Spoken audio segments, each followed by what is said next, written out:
Oi pessoal, bem-vindos a mais um vídeo de Scratch. Hoje a gente vai pegar aquele livro que a gente estava usando e vai jogar no lixo, porque eu quero fazer projetos mais interessantes. Então, ao invés de fazer o exercício 3, a gente vai tentar programar Pong, que é aquele joguinho antigão que tinha no Atari, e são duas raquetes e a bolinha que fica indo de um lado pro outro, e você tem que tentar marcar tipo gol no outro. Então, podemos começar. Você já pode abrir o Scratch. Como sempre, eu vou deixar o link na descrição. Vir em criar. Aqui, a primeira coisa que a gente vai fazer é, de novo, deletar o gatinho, igual na última aula. Só que agora, o Pong, ele tem o fundo totalmente preto. Então, para fazer isso, a gente pode vir no palco, selecionar o cenário, vir em cenários, clicar aqui em converter para bitmap. Daí a gente usa essa ferramenta aqui, com a cor preta, para deixar o fundo certo. A gente pode criar o ator da raquete por primeiro, vindo aqui em pintar. A gente não vai fazer ele do tamanho que ele vai ficar na tela depois. A gente vai fazer ele bem maior, porque a gente vai precisar centralizar ele. E daí, usando a programação, a gente vai deixar ele do tamanho que a gente quer certinho. E a gente vai saber que o centro dele vai ser o centro certo. Então pode mudar aqui as cores tudo para branco. O contorno pode tirar. E faz um retângulo grandão com as proporções mais ou menos. Aqui, ó. Por que a gente faz ele grande? Porque quando a gente coloca, a posição aqui x e y tá 36 e 28. Só que quando ela tiver 0 e 0, a gente precisa que ele fique exatamente no meio da página. E daí se a gente fizer ele grandão, fica bem mais fácil da gente encontrar o que é esse centro. Com as flechinhas você pode fazer ajuste fino para ele ficar mais perto do centro, se você não conseguir com o mouse. Daí você pode posicionar ele no 0, 0 e ver. Aqui já está praticamente certo.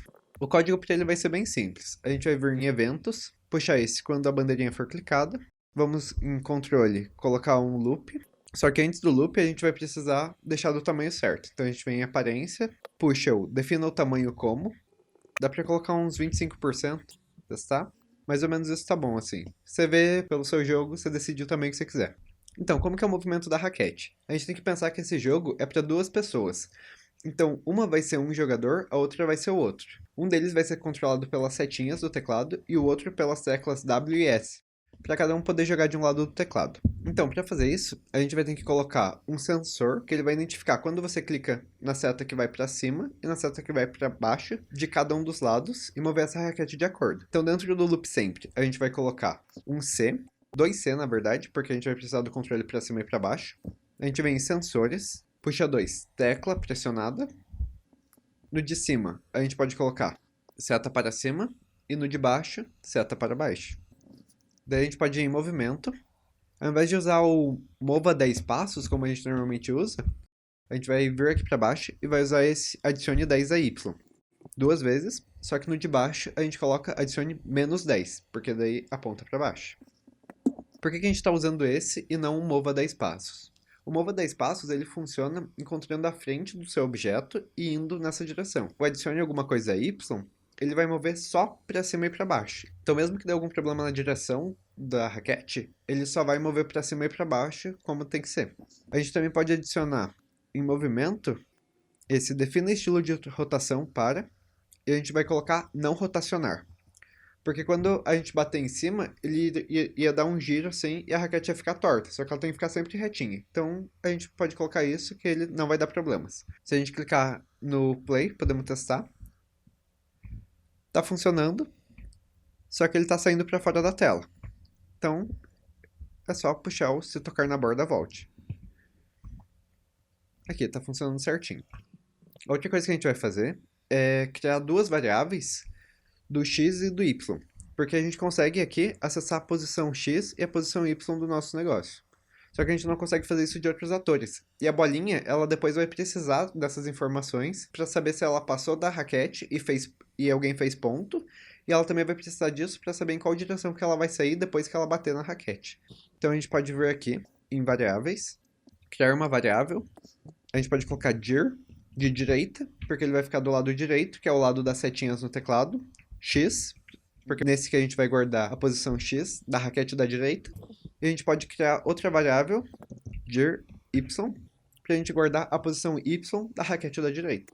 A gente puxa dois, mude para um dir x, outro dir y. Daí a gente vem em movimento, puxa a posição x para o espaço do dir x e posição Y para o espaço do dir Y.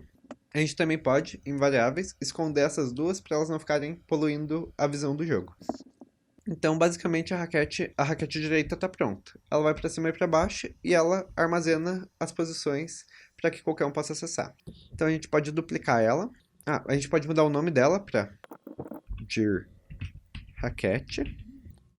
A gente pode duplicar e mudar para esc raquete. Agora, a gente pode arrastar elas para a posição que a gente quer. A raquete esquerda vai ficar mais ou menos aqui. Raquete direita, mais ou menos aqui. Não importa muito elas ficarem exatamente separadas, porque a gente está colocando a posição dela atual. Então, mesmo que você coloque as duas encostadas, a bolinha ainda vai fazer ponto depois que ela passar da raquete. Só que agora, se a gente der play, você vai ver que as duas raquetes se movem juntas. Por que isso? A gente está usando exatamente o mesmo bloco de sensor para as duas raquetes. Então, as duas estão checando para ver se a seta de cima está apertada ou se a seta de baixo está apertada. Só que a raquete da esquerda tem que checar se a tecla W está apertada e se a tecla S está apertada. Então a gente pode vir na raquete esquerda. A gente pode alterar aqui nesse visor a raquete da esquerda para cá, para ficar mais organizado visualmente. A raquete da esquerda para a esquerda, a raquete da direita para a direita, daí fica melhor. Voltando. A gente altera aqui de seta para cima para W e de seta para baixo para S. Se a gente der play, o WS move a raquete da esquerda, a seta para cima e para baixo move a raquete da direita. Então as raquetes já estão prontas. Agora a gente vai precisar fazer o código da bolinha, que é o mais complexo e vai tomar algum tempo, porque ela tem alguns comportamentos bem divertidos, que são muito mais legais de programar do que as coisas do livro para mim. Mas é um pouco mais difícil também. Então a gente pode vir em ator, pintar um novo. De novo, a gente faz uma bolinha bem grandona, para a gente poder posicionar ela bem no meio. Zera a posição dela. Então a gente coloca ela bem no meio. A gente pode colocar o nome dela para bola, colocar ela entre as raquetes para ficar organizado e ir para o código. Outra coisa que a gente não fez é na raquete esquerda, a gente está alterando a posição da direita X e a posição da direita Y, quando a gente deveria alterar a posição da esquerda. Então a gente pode criar duas variáveis. Esquerda X, esquerda Y, e na raquete da esquerda a gente altera o dir para esc e o dir para esc, prestando atenção no X e no Y. Então daí a gente também pode esconder essas variáveis e ir para o código da bolinha. Ela também vai começar com um evento quando a bandeirinha for clicada. Na aparência a gente puxa, define o tamanho como, eu vou colocar 5% que eu acho que vai ficar bom, 4%. Então daí a gente pode vir em controle e puxar um loop. Então esse loop que a gente puxou, ele é o loop principal do jogo, não é o loop de movimento da bolinha. E o que isso significa? Em todos os projetos que a gente fez até agora, a gente tinha um loop e esse loop ele só movimentava as coisas. Mas nesse caso, ele não vai só fazer isso. Nesse loop a gente também vai contar pontos, vai resetar a posição da bolinha para ela começar a se mover, vai pegar posições aleatórias, vai ver quando que o jogo terminar. Então é como se fosse um loop que controla tudo, mas que ao mesmo tempo, dentro dele ele para de fazer as coisas para quando a bolinha tá só se movimentando. Daí ele se movimenta do jeito certo, ele viu que fez um ponto, ele sai, faz a checagem, reseta a bolinha, vê se alguém ganhou, vê se ninguém ganhou, e daí volta pro movimento. Então ele vai ser mais complexo do que o loop de movimento só. Então a gente pode começar fazendo ele, vindo em movimento, e puxando um vá para a posição 00. Porque toda vez que a gente fizer um ponto, é ali que a bolinha vai começar. Depois que a gente for para a posição certa, a gente vai precisar escolher para onde que a bolinha vai começar se movimentando. Para fazer isso, a gente pode puxar um controle, C e C não. Daí a gente vai em operadores, e a gente vai querer escolher aleatoriamente se ela vai ir para a raquete da direita ou se ela vai para a raquete da esquerda. A gente não quer que ela sempre fique indo para uma mesma direção quando começar. Então a gente puxa um bloco de checagem se é igual e puxa esse número aleatório entre 1 e 10. A gente pode mudar de entre 1 e 10 para entre 1 e 2, porque daí ele vai escolher ou 1 ou 2, e esse 1 ou 2 vai ser a raquete da direita ou da esquerda para que a bolinha vai sair. Então a gente pode mudar for igual a 1 e vir para movimento, a ponte para a direção e a ponte para a direção. Então o que a gente fez até agora? Quando a gente clica na bandeirinha, a bolinha fica do tamanho certo, ela vai para o meio da tela, E daí ela vai escolher um ou dois aleatoriamente, e isso vai ser o lado para que ela vai apontar. Se ela escolher um, ela vai apontar para a direita e é para lá que ela vai. Se ela escolher dois, ela vai apontar para a esquerda e é para lá que ela vai. Eu vou colocar aqui um loop de movimentos bem simples, só para a gente ver isso acontecendo. Então agora, toda vez que a gente clicar na bandeirinha, a bolinha vai escolher uma direção, um dos lados, e ele vai ir para lá. Como é aleatório, pode ser que às vezes repita, pode ser que às vezes, pode ser que nunca repita, pode ser que repita sempre. É aleatório, então meio que a bolinha vai escolher. Só que para ficar ainda mais legal, a gente pode fazer ela escolher não só para que lado que ela vai, mas de que forma que ela vai. Se a gente olhar aqui em aponte para a direção, a gente vai ver que o ângulo bem para cima é 30 graus e o ângulo bem para baixo nessa direção é 150. Então a gente pode colocar, ao invés de uma direção fixa, a gente pode colocar outro operador, número aleatório entre 30 e 150. E no de baixo, a gente vai ver que também é menos 30 bem para cima e menos 150. Então a gente também pode puxar. Só que ao invés de 30, a gente coloca menos 30 e menos 150. E daí quando a gente dá play, ela vai escolher não só um lado para ir, mas ela vai escolher um ângulo aleatório. Então o código para o começo é isso. Agora a gente vai precisar programar a movimentação da bolinha. Aqui a gente está só com o mova 10 passos. E é basicamente isso que ela vai fazer. Só que com duas diferenças. Ela vai ter o código para quando ela bater na raquete, que daí ela vai girar para uma posição, mas quando ela bater em cima, ela vai simplesmente quicar para fora. Ou seja, a gente vai colocar um se tocar na borda volte. Se a gente der play, quando ela bate, ela quica. Só que se ela passa da raquete, ela não para. Só que a gente sabe que se ela passar, significa que a gente fez ponto. Então a gente tem que parar ela, contar quem fez o ponto e recomeçar. Para fazer isso, a gente muda esse loop sempre para um loop repita até que. A condição do repita até que vai ser, a gente vem em operadores, puxa um desse ou, e a condição vai ser ou um desse, vai ser esse, vai ser maior que ou menor que. E o que vai ser maior que ou menor que? A posição em x dela. E é aí que entra as variáveis dir x e esquerda x, que a gente fez antes. Então a gente vai colocar aqui posição x, a gente vem em variáveis e coloca se for maior que dir x ou menor que esquerda x. Então, agora toda vez que ele passa da raquete, ele volta para o meio. Para dar tempo dos jogadores se prepararem, cada vez que eles perderem um ponto, a gente pode colocar um espere meio segundo, acho que tá bom. Então toda vez que a bolinha vai pro meio, ela espera um pouquinho e daí ela sai para uma posição aleatória. Então agora a gente pode fazer o código para contar os pontos e depois a gente faz o código para quicar das raquetes, que é a parte mais difícil. Para contar os pontos, a gente pode vir em variáveis, a gente vai criar duas novas, pontos esquerda e pontos direita. Cada vez que o jogo começar, elas vão ter que ser 0. Então a gente pode puxar mude para e mude para, pontos direita e pontos esquerda. Para ficar mais bonitinho, a gente pode aplicar duas vezes, que ele fica assim. A gente coloca o da esquerda aqui e o da direita aqui. Agora, para contar, depois que ele sair do loop, a gente vai querer ver se a bolinha está para a direita da tela ou para a esquerda. Então a gente pode colocar um C e C não. Colocar um maior que, mudar o 50 para 0, e de novo é a posição X. O centro da tela é a posição x0. Então, se ela for maior, ele vai estar na direita, então foi a esquerda que marcou pontos. Então, no primeiro lugarzinho, a gente coloca adicione 1 a pontos esquerda, e no segundo a gente coloca adicione 1 a pontos direita. Agora, se a gente der play, a gente pode ver o sistema de contagem de pontos funcionando. Esquerda. Ok, tá funcionando certinho. E agora a gente quer um limite para esses pontos para saber quando que alguém ganhou. Para fazer isso, a gente vem em controle, C, então, a gente puxa 2 para checar cada um dos pontos. Operadores, maior que, pontos direita e pontos esquerda. Aqui, no maior que, a gente vai colocar a quantidade de pontos que a gente quer que seja o máximo. Só que a gente vai colocar um a menos do que isso. Por quê? Porque se a gente quiser que, por exemplo, o máximo de pontos seja 5, e a gente colocar maior que 5, 5 não é maior que 5, então ele não vai parar o jogo. Então a gente tem que colocar 4, porque daí 5 vai ser maior que 4, e quando a primeira pessoa fizer 5, ela vai ganhar. Então eu vou fazer isso, colocar 4 e 4, e daí o código para comemoração de quem ganhou, a gente vai colocar dentro de cada uma das saquetes. Daí para as saquetes saberem quando que alguém ganhou e quem ganhou, a gente vai usar isso daqui, mensagens. A gente pode colocar transmita e espere, transmita e espere. A gente cria nova mensagem, direita ganhou.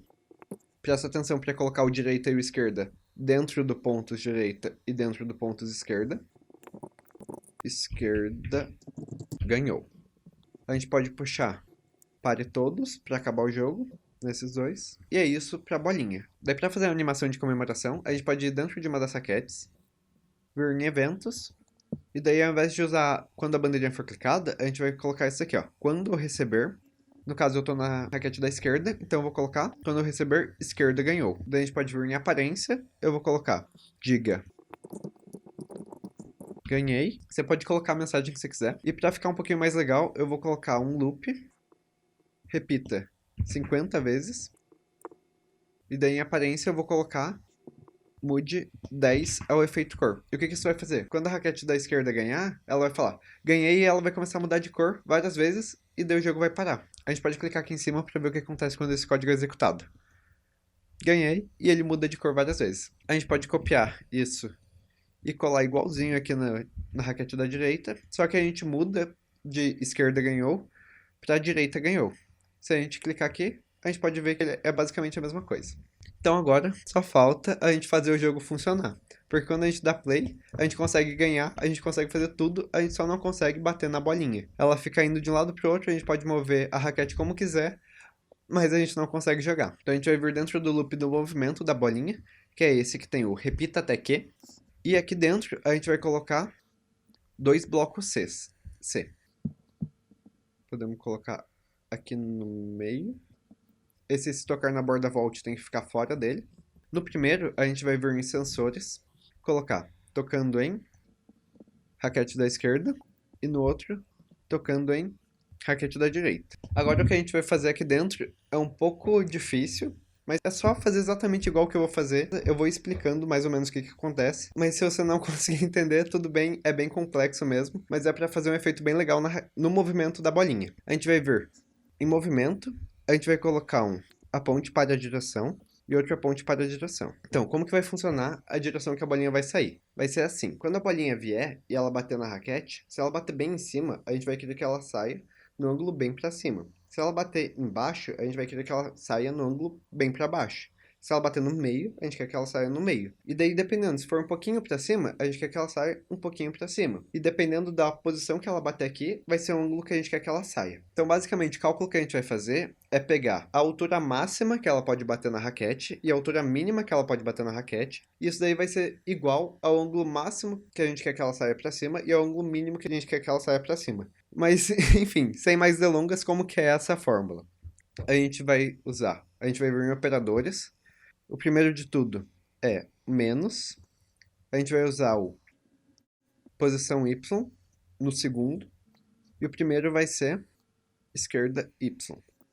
Depois disso, a gente vai querer fazer esse valor menos a posição mais embaixo que ela vai bater na raquete. Para saber isso, a gente pode pegar a bolinha aqui, colocar o Y dela no zero, pegar a raquete, colocar o Y dela no zero também.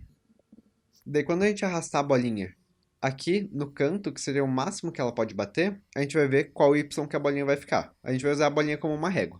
Menos 49. Então a gente pode arredondar para menos 50. E se a gente arrastar lá para cima, fica 49. Então a gente também pode arredondar para 50. Então a posição mais baixa que a gente pode bater na raquete é menos 50. Então a gente vai querer fazer esse valor aqui, arrastar outro, menos 50 negativo. Tem que ser um menos e deu 50 com um menos também. Porque quando a gente faz essa posição aqui, menos a posição do meio, a gente fica com um número negativo, ou seja, abaixo de zero. Então a gente vai fazer isso vezes o valor máximo que a gente quer sair, menos o valor mínimo que a gente quer de saída. Então o máximo que a gente quer é 150 e o mínimo que a gente quer é 30. E daí tudo isso daqui vai ser dividido por o máximo que a bolinha vai bater, menos o mínimo que a bolinha vai bater. O máximo é 50 e o mínimo é menos 50. Então, de novo, fica menos 50. E daí tudo isso daqui vai ser mais o valor mínimo que a gente quer de saída, que a gente quer de ângulo. Então, 30. Daí a gente pode arrastar. Daí a gente pode arrastar esse negócio gigante aqui dentro do esquerdo.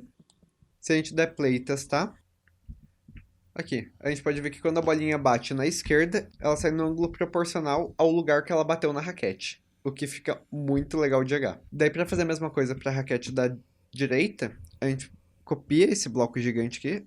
Opa, tem que tomar cuidado quando você for arrastar ele para fora, de pegar ele inteiro. Você arrasta ele para fora, dá Ctrl C, Ctrl V, pode colocar ele de volta no da esquerda. E aqui a gente vai fazer alterações para ele ser o da direita.